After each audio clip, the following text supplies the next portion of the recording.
You've probably met someone that you'd known for 10 minutes, and something in you just went, yeah, I trust this person. And you've met the opposite, someone you've known for 2 years, and there's still a wall. You can't explain it. You just don't fully let them in.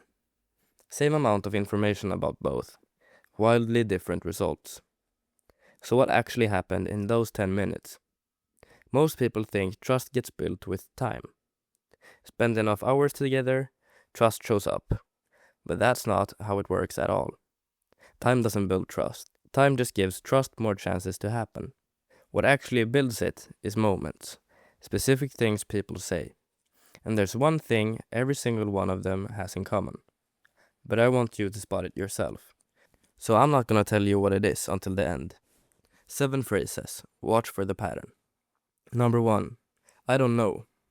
This one feels backwards. You'd think admitting you didn't know something makes people trust you less. It does the opposite. Here's what your brain does when it listens to someone. It's quietly checking whether this person ever admits limits. It's building a model of how reliable they are. And if they never admit limits, if they have an answer for everything, your brain files that under unreliable. Not consciously. It just stops leaning in. Because a person with no edges isn't showing you where the truth stops. So you can't tell them where it starts either. The moment someone says, honestly, I'm not sure, something clicks. Now you believe the things they do say. You've seen their boundary. You know they'll tell you when they hit it. People who admit small ignorance get believed about big things. Number 2. You're right. Not, I guess you have a point. Not, fair enough. Not, sure, whatever. Just, you're right. Watch people when they lose an argument. Almost nobody concedes cleanly. They retreat sideways. They agree with a caveat bolted on. They say, you're right, but... And everything after the but is them climbing back up. And everyone can feel it. You know when someone's conceded and when they've just repositioned. So when someone says, you're right, with nothing attached, no but, no however, no small face-saving move, you learn something about them instantly. This person cares more about what's true than about looking good. That's the entire foundation of trust. 2 words. Number 3. What do you mean by that? This is the quietest one on the list, and maybe the strongest, because almost nobody talks about it. In most conversations, people are just waiting to talk.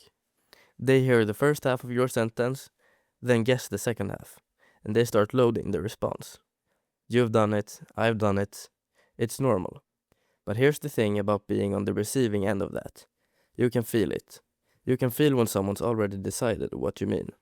So when someone stops and asks you what you actually meant, you feel that too. Physically, you sit up a little. Something in you goes, oh, I'm not being processed. I'm being listened to. And people trust the person who listened to them far more than the person who agreed with them. Agreement is cheap. You can agree with someone you weren't even hearing. Number 4. That's my fault. Watch what happens in a room when someone says this. Everything relaxes. You can see the tension drain out of people. Because until that moment, everyone in that room is doing math. Whose fault was it? Am I about to get blamed? Do I need to start defending myself? Should I mention that email? One person taking it ends the math. Instantly. Everyone can stop calculating and start fixing the actual problem. And here's the part people get wrong.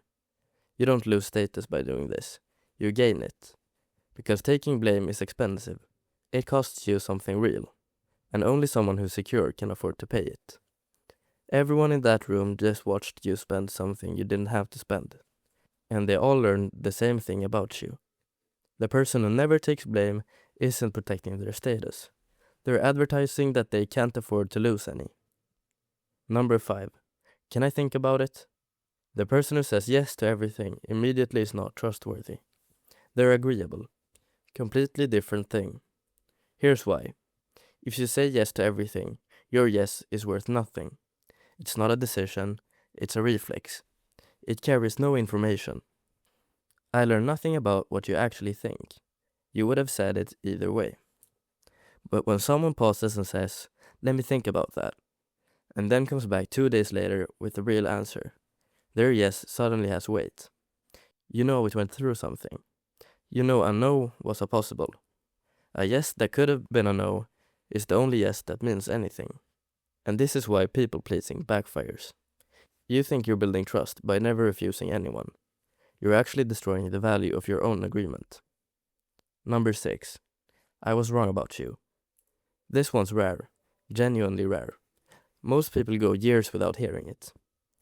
And it's powerful for a specific reason. It tells the other person that you update, that your opinion of them isn't locked in some file from 3 years ago, that they're allowed to change in your eyes. Think about how unusual that is. Most people get judged once and that's it. Forever. Your family decides who you are at 16 and never revises it. Your coworkers decide in week 1, and you can feel it. You can feel when someone's relating to a version of you that's 4 years out of date. So when someone says, "I was wrong about you," you don't just trust them more, you feel safer around them. Because now you know you're not being permanently graded. You can mess up around this person and not have it become who you are. That's a very specific kind of safety, and almost nobody offers it. Number 7. I remembered. Not literally those words. What I mean is the small thing coming back. Not the big stuff. Anyone can remember the big stuff.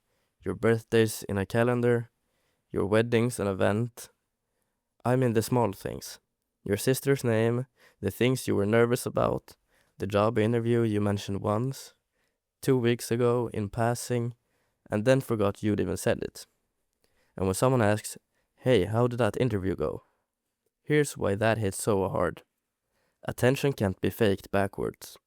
You can fake interest in a conversation, sure. Nodding, eye contact, all of it. Anyone can do that for 10 minutes. But you cannot fake having paid attention 2 weeks ago. That's already happened. It's evidence. It's the only kind of proof there is that you mattered enough to store. That's why, "How did that interview go?" lands harder than any compliment ever will. A compliment is something someone chose to say. Remembering is something they can't have chosen. It already happened. Or it didn't. So, 7 phrases. Did you catch it? The thing they all have in common. Not one of them is charming. Not one is clever. Not one is smooth. None of them would make a good first impression. Every single one cost the speaker something. Admitting you don't know, admitting you've lost, slowing down to listen, taking blame, refusing to auto-agree, revising your judgment, having paid attention when it wasn't convenient. That's the whole mechanic. Trust isn't built by what you say. It's built by what saying it costs you. Which is why the smoothest person in the room is almost never the most trusted one. Smooth is free. Anyone can be smooth. It costs nothing, so it proves nothing. And that's why trust doesn't actually need years. It needs one moment where someone could have protected themselves and didn't. That's it. That's the whole thing. Time doesn't build trust. Costs does.